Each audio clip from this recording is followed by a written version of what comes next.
आज हम बात करेंगे टेम्परेट डिसीडियस फॉरेस्ट के बारे में। और अगर हम देखेंगे ये वाले जो फॉरेस्ट हैं, ये जो जंगल है जिन्हें टेम्परेट डिसीडियस फॉरेस्ट कहा जाता है, ये कहाँ पर पाए जाते हैं, तो हम देखते हैं कि ये मिडिल लैटिट्यूड में पाए जाते हैं।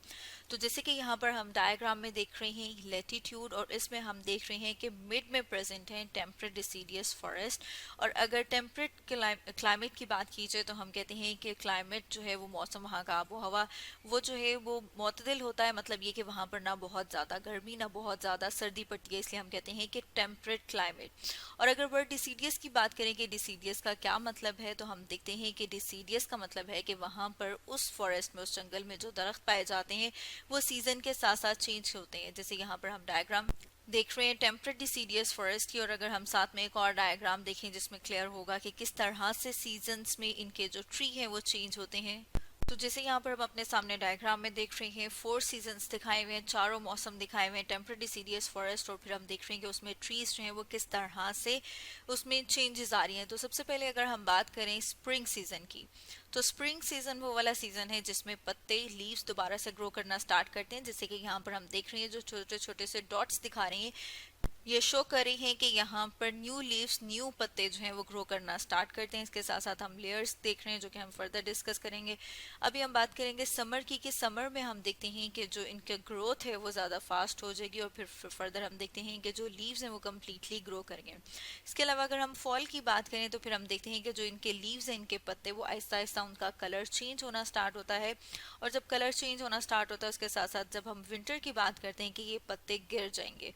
फिर दोबारा से हम देखते हैं इसी तरह से उसके बाद स्प्रिंग सीजन आता है जिसमें लीव्स आते हैं, और इसी तरह से ये एक पूरा साइकिल चलता जाता है। जिसमें हम बात कर रहे थे कि जो टेम्परेट डिसीडियस फॉरेस्ट है उसमें सीजन के साथ साथ, मौसम के साथ साथ इनके जो ट्रीज हैं वो किस तरह से चेंज होते हैं, या फिर हम कह रहे हैं कि इनके जो लीव्स हैं वो किस तरह से अपना कलर जो है वो चेंज करते हैं। अब अगर हम इसके साथ साथ बात करें वहाँ पर जो रेनफॉल है उसकी, तो हम देखते हैं कि इधर रेनफॉल जो है वो 750 से 1500 मिलीमीटर तक होती है।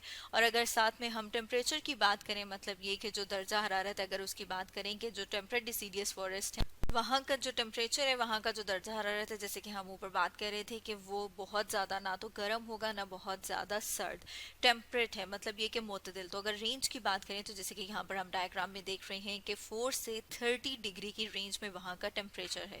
इसी तरह से अगर हम वहाँ की वेजिटेशन की बात करें कि वहाँ पर जो प्लांट्स हैं वो किस तरह के प्लांट्स हैं, तो उसमें अगर हम बात करेंगे कुछ डोमिनेंट प्लांट्स की, तो उसमें हम सबसे पहले बात कर लेते हैं टेक्सास बकेटा, जैसे कि यहाँ पर हम डायग्राम में देख रहे हैं। इसके अलावा हम बात करते हैं कुछ और एग्जांपल्स की, उसमें हम देखते हैं पाइनस विलिचियाना, और उसके साथ साथ अगर हम थर्ड एग्जांपल की बात करें तो वो है बर्बेरिस लाइसियम।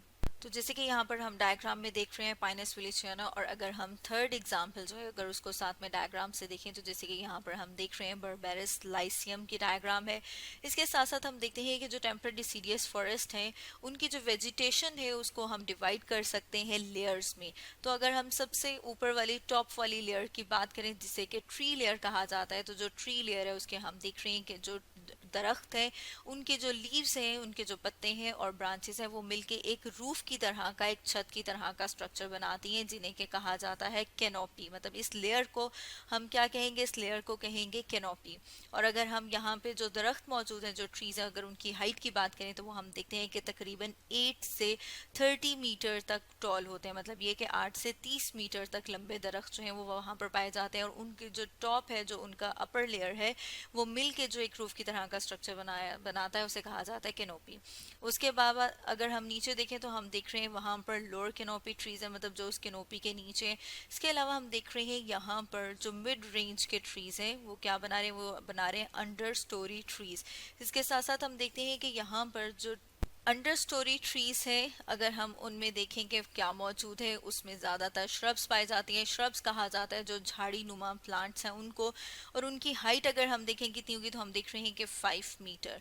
और इन प्लांट्स की जब हम बात करें, हम कह रहे हैं कि झाड़ी नुमा है, तो हम कह रहे हैं कि ये जो प्लांट्स हैं ये वुडी ट्रीज की तरह से होते हैं, लेकिन इनकी जो ब्रांचेस हैं, जो इनकी शाखें हैं, वो बहुत लोअर लेवल से स्टार्ट हो जाती हैं। जैसे कि यहाँ पर हम देख रहे हैं कि ग्राउंड से कम ही डिस्टेंस है, उसके बाद इसकी जो ब्रांचेस हैं वो अराइज होना स्टार्ट हो गई हैं।